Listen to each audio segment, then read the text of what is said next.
എല്ലാ കൂട്ടുകാർക്കും സ്വാഗതം. ഓട്ടടയിൽ ശരിക്കും ഓട്ടയുണ്ടോ? എറണാകുളത്ത് ജനിച്ചു വളർന്ന ഒരു താരത്തിന് സംശയം. ഇയാളെന്താണ് ഓട്ടട കഴിച്ചിട്ടില്ലേ? ഇയാളെ വെടുത്തുകാരനാണ് ഇയാള്. ഇടോ ഓട്ടയൊന്നും ഇല്ലടോ സായിപ്പേ. ഇലയട, ഓട്ടട കാണുമ്പോൾ തന്നെ നല്ല നാടൻ രുചിയും മണവും ഓർമ്മ വരുന്നില്ലേ നിങ്ങൾക്ക്? ഇത്തരം പലഹാരങ്ങൾ നമ്മുടെ ആരോഗ്യത്തിനും നാവിനും പ്രിയപ്പെട്ടതാണ്. പ്രകൃതി നമുക്ക് തന്നിട്ടുള്ള ഏറ്റവും മികച്ച പാചക സഹായിയാണ് വാഴയില. ഓട്ടട തയ്യാറാക്കുമ്പോൾ വാഴയില നൽകുന്ന ഗുണങ്ങളും അതിൻ്റെ പ്രകൃതിദത്തമായ സവിശേഷതകളും അപൂർവമായ സുഗന്ധവും രുചിയും വാഴയിലയിൽ അടങ്ങിയിരിക്കുന്ന സ്വാഭാവിക എണ്ണകളും മെഴുകു പോലുള്ള നേർത്ത പാളിയും ചൂടാകുമ്പോൾ ഉരുകുകയും അത് ഭക്ഷണത്തിലേക്ക് പടരുകയും ചെയ്യുന്നു. ഓട്ടടയ്ക്ക് ആ പ്രത്യേക ഇലമണം നൽകുന്നത് ഇതാണ്.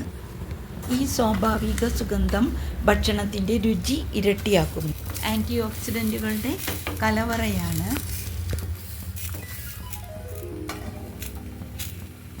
വാഴയിലയിൽ. പോളിഫെനോളുകൾ, ആൻറ്റി ഓക്സിഡൻറ്റുകൾ ധാരാളമായി അടങ്ങിയിട്ടുണ്ട്. ഗ്രീൻ ടീയിൽ കാണപ്പെടുന്നതിന് സമാനമായത്.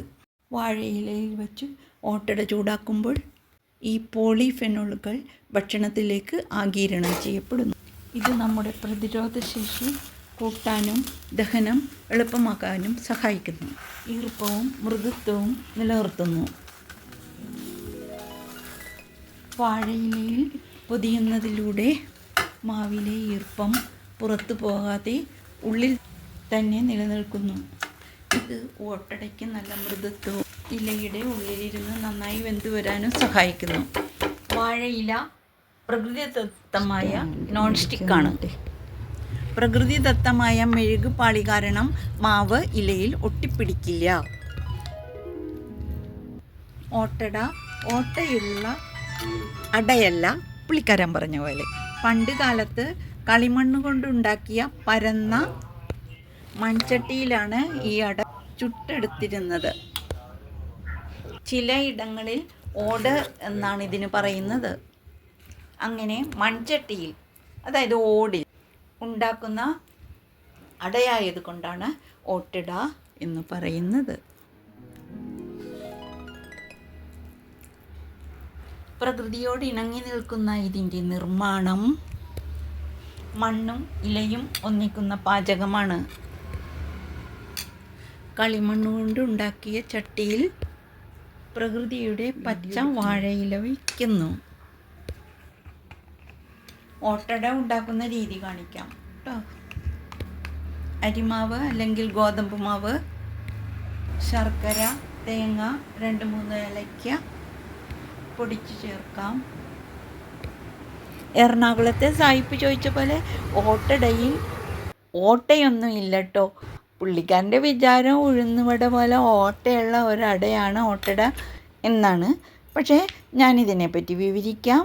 ഇത് പ്രകൃതിയിലെ വാഴയിലയും മണ്ണുകൊണ്ടുണ്ടാക്കിയ ഓടിച്ചട്ടിയുമാണ് ഇതിൻ്റെ പ്രധാന കഥാപാത്രങ്ങൾ. നിങ്ങളുടെ ഇഷ്ടമനുസരിച്ച് തേങ്ങ, ശർക്കര, ഏലക്കാപ്പൊടി ഇവ കൂടാതെ ഏത്തപ്പഴമോ ചക്കപ്പഴമോ നട്ട്സോ ചേർക്കാവുന്നതാണ്. നിങ്ങൾക്ക് ആവശ്യമെങ്കിൽ 1 സ്പൂൺ നെയ്യും ചേർക്കാം. നെയ്യ് ചേർക്കണം എന്നില്ല, വാഴയിലയിൽ എണ്ണയുണ്ടെന്നാണല്ലോ പറയുന്നത്. ചപ്പാത്തിക്ക് കുഴക്കുന്നതിലും കുറച്ച് ലൂസായിട്ട് എടുക്കുക. ഇലയിൽ വെച്ച് പരത്തി ഓട്ടുപാത്രത്തിൽ ചുട്ടെടുക്കുക. അപ്പോഴുണ്ടാകുന്ന കാര്യങ്ങളെല്ലാം നേരത്തെ വിവരിച്ചിട്ടുണ്ട്. ഇലയുടെ മണവും രുചിയും എല്ലാം കലർന്ന് സ്വാദിഷ്ടമായ അട നിങ്ങൾക്ക് ഉണ്ടാക്കാവുന്നതാണ്. ഓരോരുത്തരുടെയും അഭിരുചി അനുസരിച്ച് നല്ല ഒരു വിഭവം നിങ്ങൾ ഉണ്ടാക്കി നോക്കൂ. ഇതിൽ ട്രഡീഷൻ, അഡിഷൻ, മോഡിഫിക്കേഷൻ എല്ലാം വരുത്താവുന്നതാണ്. എറണാകുളത്തുകാരന് അറിയാത്ത രഹസ്യം നിങ്ങൾക്കറിയാൻ കഴിഞ്ഞില്ലേ? നോൺ സ്റ്റിക്കിനെ തോൽപ്പിക്കുന്ന വാഴയില രഹസ്യവും നിങ്ങളറിഞ്ഞു.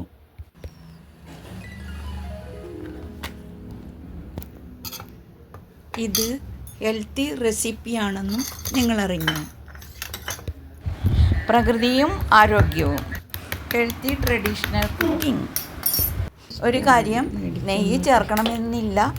നാട്ടിൻപുറങ്ങളിലെ എണ്ണമയമില്ലാത്ത സ്നാക്സാണിത്. നാടൻ കടി. ചുരുക്കി പറഞ്ഞാൽ ഗ്യാസ് ഉപയോഗിക്കുന്നത് പുതുമയല്ലേ. ഇനി ഓട്ടട എന്താണെന്ന് അറിയില്ല എന്ന് പറയരുത്. പറ്റുമെങ്കിൽ ഇങ്ങനെയുള്ള ഭക്ഷണം കഴിക്കാൻ ശ്രമിക്കുക. കർക്കിടകത്തിൽ ഇലക്കറികൾക്ക് പ്രാധാന്യം കൊടുക്കാറില്ലേ നമ്മൾ? വാഴയിലയിൽ ഒരു അട ചുട്ടെടുക്കുക. സ്വാദിഷ്ടമായ അട. വാഴയില കൂടാതെ വേറെ പലതരം ഇലകൾ കൊണ്ട് അടയുണ്ടാക്കാം. പുകയില്ലാത്ത സ്വാഭാവിക ചൂട്. കരിയോ എണ്ണയോ നേരിട്ട് തട്ടാതെ വാഴയിലയുടെ ഉള്ളിലിരുന്ന് ആവിയിലും മൺചട്ടിയുടെ സ്വാഭാവിക ചൂടിലും കിടന്നാണ് ഇത് വെന്തു വരുന്നത്. മണ്ണിൻ്റെയും ഇലയുടെയും മണം.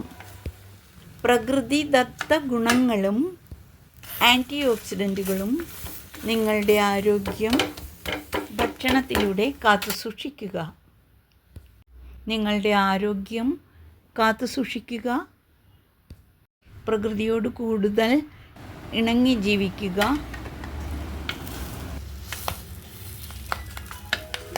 ഒരു വാഴ നട്ടുവളർത്തു. അതിൻ്റെ എല്ലാ ഭാഗങ്ങളും ഉപയോഗം ഉള്ളതാണ്.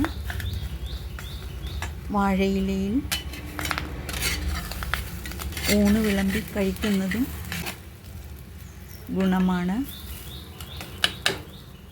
വേറെ നല്ല വീഡിയോയുമായി വരാം. വീഡിയോ കണ്ടതിന് നന്ദി. വീഡിയോയിൽ